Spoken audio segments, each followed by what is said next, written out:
Kevin Davis 8 yildan ortiq tajribaga ega g'or sho'ng'ish instruktori edi.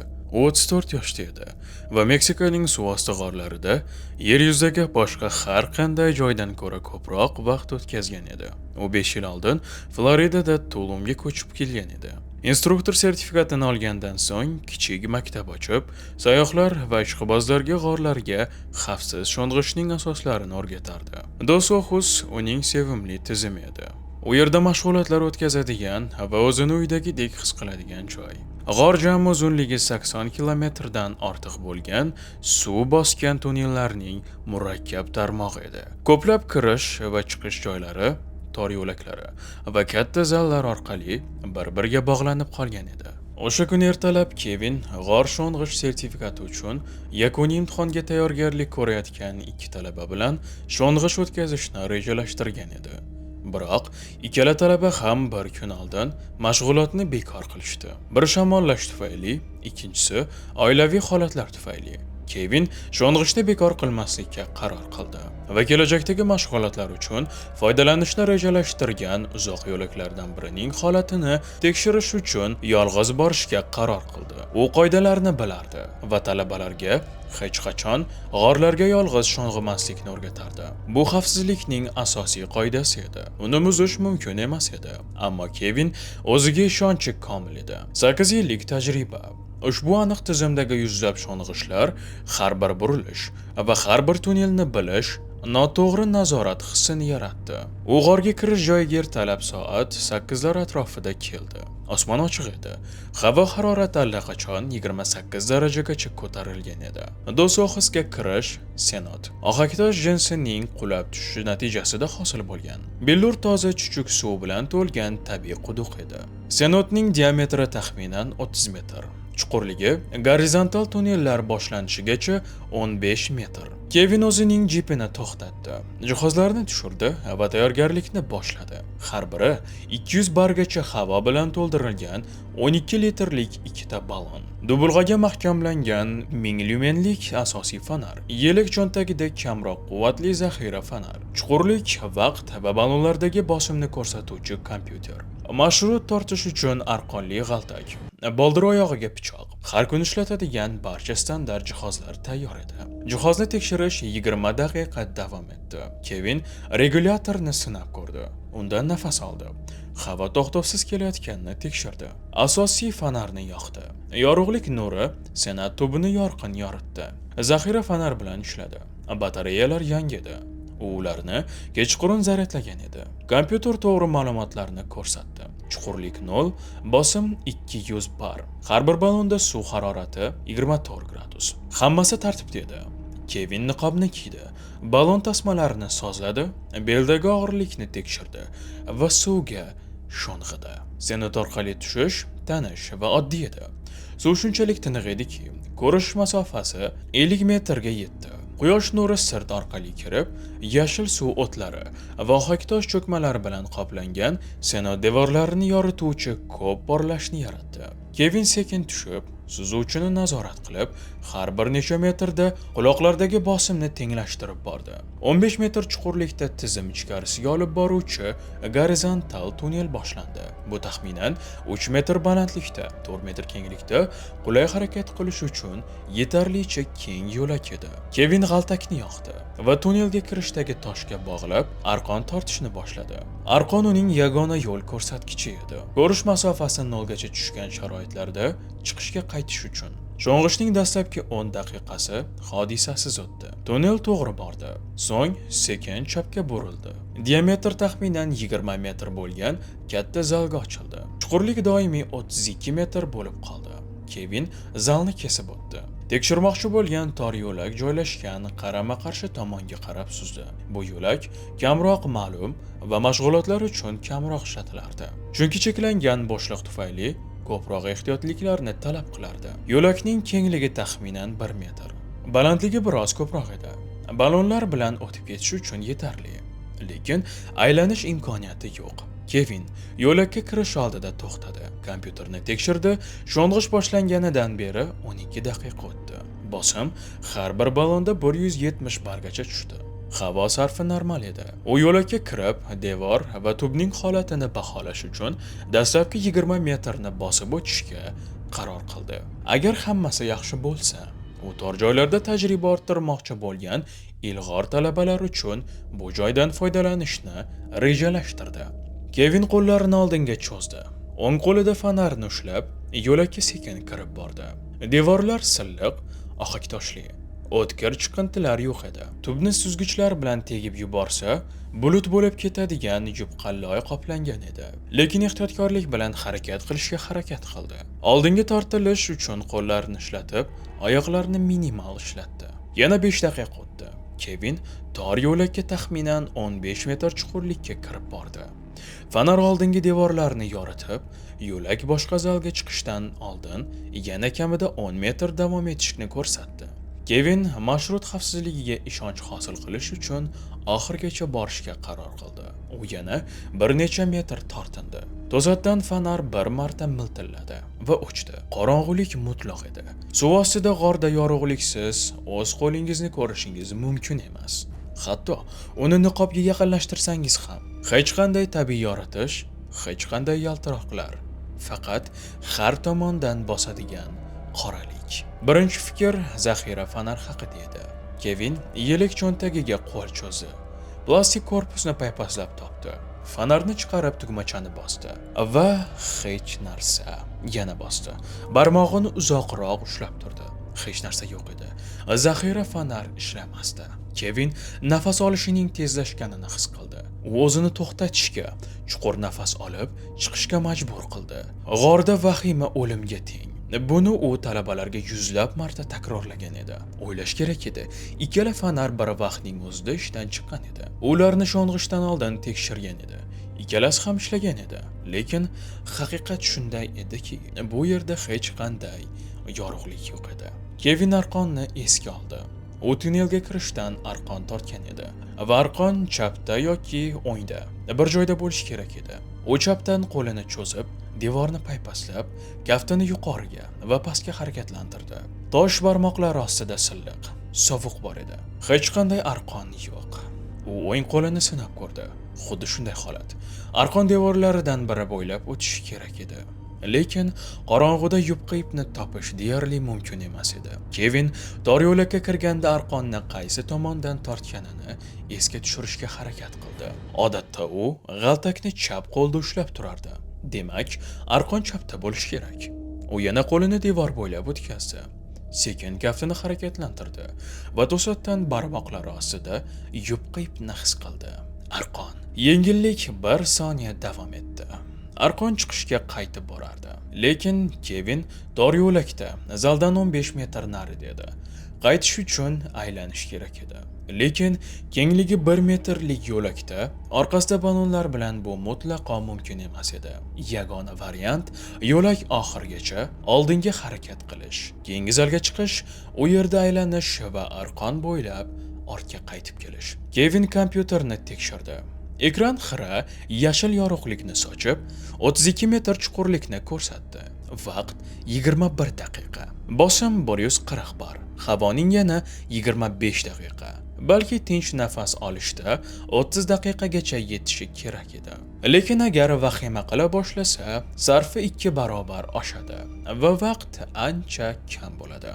Kevin oldinga harakatlanishga qaror qildi. U arqonni qo'yib yubordi. Qo'llarini cho'zdi va mutlaq qorong'ulikda sekin oldinga tortila boshladi. Chap qo'l devorga tekkandi. O'ng qo'l oldinda. Bo'shliqni paypaslab bordi. Harakatlar sekin, ehtiyotkor edi. Orqadagi balonlar shiftga tegib, tunnel bo'ylab tarqaladigan o'tiq tirnash ovozini chiqarardi. Kevin harakatlarni sinardi. Bosib o'tilgan masofani baholashga harakat qildi. Har bir tortilish taxminan 1 metr. Demak, yo'lakdan chiqish uchun 10 ta harakat qilish kerak. 1 oldinga tortindi. Qo'llar toshni paypaslab topdi. Oldinda devor davom etdi. 2 yana 1 metr. Chap qo'l silliq sirt bo'ylab sirg'alib bordi. 3 balon shiftga kuchliroq tegdi. Kevin to'xtadi. Tana holatini to'g'riladi va harakatni davom ettirdi. 4 nafas tezlashmoqda. Nazorat qilish kerak. Sekin nafas olish va chiqarish.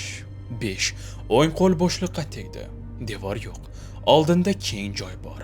Kevin qotib qoldi. Ehtimol bu yo'lakdan chiqish. Lekin ehtimol yana torayib ketadigan kengayish. U qo'lini uzoqroq cho'zib, qarama-qarshi devorni paypaslab topishga harakat qildi. Hech narsa.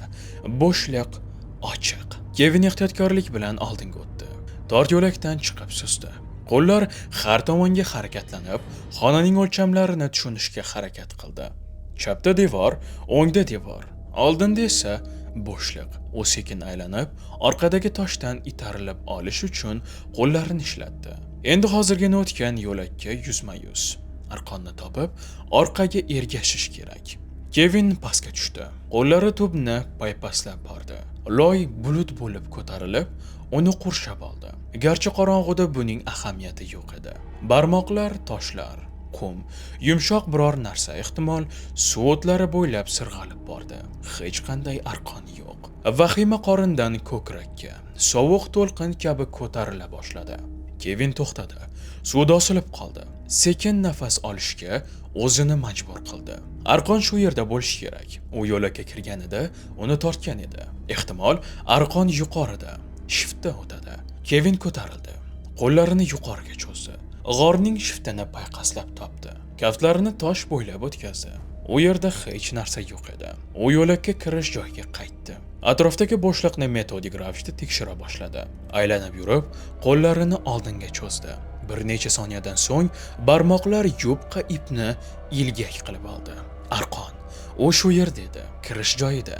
Kevin arqonni ushlab oldi va taranglikni biroz bo'shaganini his qildi. Bu yupqa ip uni hayot bilan bog'lovchi yagona ip edi. Manometr xira yashil yorug'lik sochib, havo yana 18 daqiqaga, maksimum 20 daqiqaga yetishni ko'rsatdi. Bu vahima qilmasa va hayajonlanganda otdek nafas olmasa, chiqish uchun yetarli bo'lishi kerak edi. Qorong'ulik mutlaq edi.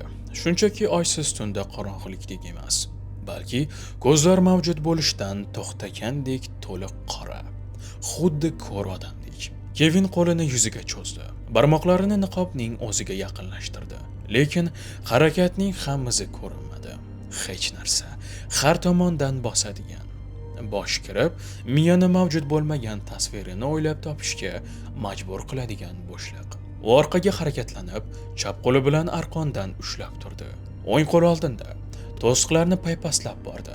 Tor yo'lak uni har ikki tomondan siqib turardi. Balonlar doimiy ravishda tosh bo'ylab tirnalar. Tunnel bo'ylab aks sado beradigan tovushlar yaratardi. Har bir zarba tanada sezilardi. Bu yerda qanchalik tor ekanini, agar noto'g'ri burilsa yoki jihozlar chiqinti bilan ilinib qolsa, qanchalik oson tiqilib qolish mumkinligini eslatardi. Kevin harakatlarni sanab, chiqishgacha qancha qolganini tushunishga harakat qildi. 10 tortilish, 11, 12. Yo'lak tugashi kerak edi, lekin davom etardi. Balki u yorug'lik bilan bu yerga kirganda noto'g'ri sanagan edi. Qorong'uda masofa buzildi. Vaqt boshqacha oqardi. Har bir soniya daqiqaga cho'zilardi. Har bir metr kilometrdek tuyulardi. 15-tortilishda o'ng qo'l devorga tiralib qoldi. Kevin qotib qoldi. Kaftini oldindagi tosh bo'ylab o'tkazdi. Butun yo'lakni to'sib turgan kar devor. Lekin arqon davom etardi. Ip tosh orqali ketardi. Yurak tezroq ura boshladi. Bu mumkin emas. Yo'lak shunchaki tugay olmaydi. U bir necha daqiqa oldin shu yerdan o'tgan edi. Keyin u tushundiki, bu burilish. Yo'lak burilgan edi va qorong'uda u shunchaki burilishning tashqi devoriga tiralib qolgan edi. Kevin chapga siljidi. Arqon ortidan ergashib, bo'shliq ochildi. Yengillik bir soniya davom etdi. Keyin u harakatni davom ettirdi. Har bir metrdan xursand bo'lishga vaqt yo'q edi. Havo tugab borardi. Yana bir necha tortilish va to'satdan arqon bo'shashdi. Taranglik yo'qoldi. Ip shunchaki suvda o'lik yuk kabi osilib qoldi. Kevin uni o'ziga tortdi. Arqon erkin ketdi. Metr ortidan metr qo'lga o'ralardi. Lekin oxiri ko'rinmasdi. Biror narsa uzilgan yoki ajralib ketgan edi. Vahima elektr toki kabi urdi. Arqonsiz u o'lik edi. Bu qorong'ulikda yo'riqnomasiz havo tugaguncha aylanib suzish mumkin. Qo'llar istimali ravishda atrofni paypaslab, arqon davomini topishga harakat qildi. O'z atrofida aylanib, keyin kengroq, yana kengroq, suv, bo'shliq va hech narsa. Nafas tezlashardi. Havo o'tkir, yirtilgan nafaslar bilan tortilardi.